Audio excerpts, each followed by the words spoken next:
डोक्यावर छत्री धरावी.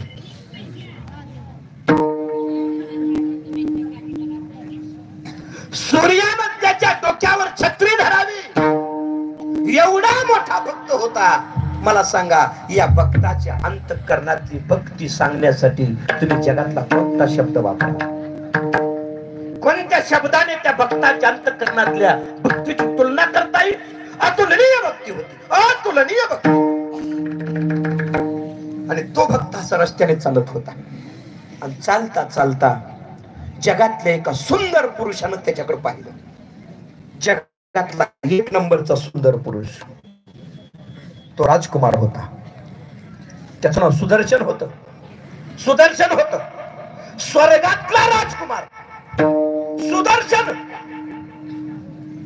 आणि स्वर्गातून विश्वाची भ्रमंती करण्यासाठी मृत्यू लोकात आला. 4-5 मित्रांना बरोबर घेऊन आला. त्याला त्याच्या सौंदर्याचा अभिमान होता. आणि ऊन लागतंय म्हणून एका झाडाच्या सावलीखाली बसला. आणि हे ऋषी रस्त्याने चालत होते की ज्यांच्या पायाखालची माती विठ्ठल विठ्ठल विठ्ठल म्हणत होती. ते ऋषी कसे दिसत होते बघा. आपल्याला जर 4 चाली यायला लागल्या तर आपल्या अंगावर 2,500 रुपये मीटरचं कापड असते. कुठंतरी 10-5 गावात आपली कीर्तन व्हायला लागली, आपलं सगळं त्या ठिकाणी वाढलेलं असतं, सगळं बजेट वाढलेलंच असतं. आपण अभिमानानं भरतो. अरे ज्यांच्या पायाखालची माती विठ्ठल म्हणत होती, अरे त्यांना अंग झाकायला व्यवस्थित कपडा नव्हता राजा. याचं नाव भक्त, याचं नाव भक्त. लज्जा रक्षणापुरती कापड अंगावरती होती. नव्हे नव्हे ज्यांच्या पायाखालची माती विठ्ठल म्हणते.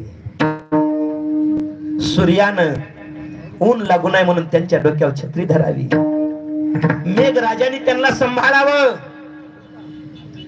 एवढा ज्याचं भक्तीचं सामर्थ्य आहे तो महात्मा 8 जाग्यावर वाकलेला होता. 8 जाग्यावर वाकलेला. त्यांचं नाव अष्टावक्र ऋषी. नावच अष्टावक्र ऋषी पडलं. बघा, एका अवयवानं जरी माणूस वाकडा असला तरी त्याचं चालणं व्यवस्थित नसतं. जसं की माझं आहे, बरोबर आहे का नाही?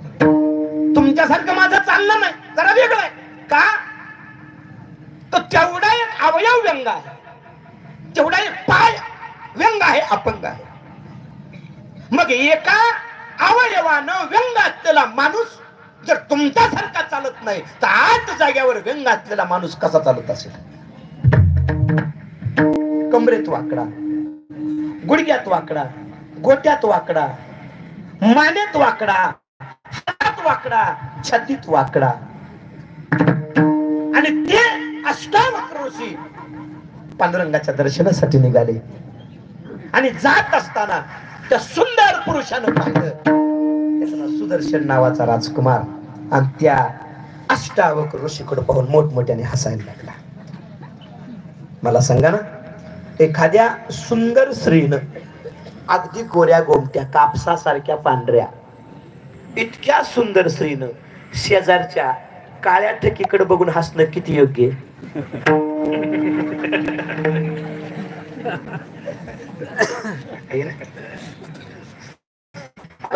तुझ्या घरात तुझ्याच अंगाचा पडलाय, पण माझ्याकडे हसायचा तुला कोणी अधिकार दिला?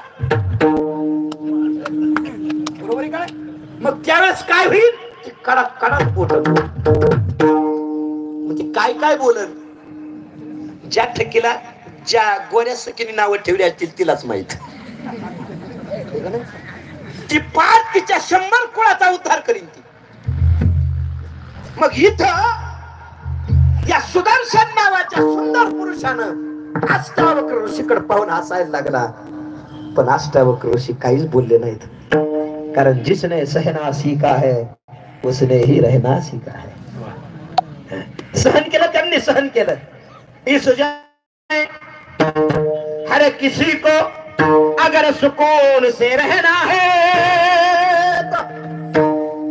तो इस जहां में बहुत कुछ सहना ही जरूरी है. सुजहामा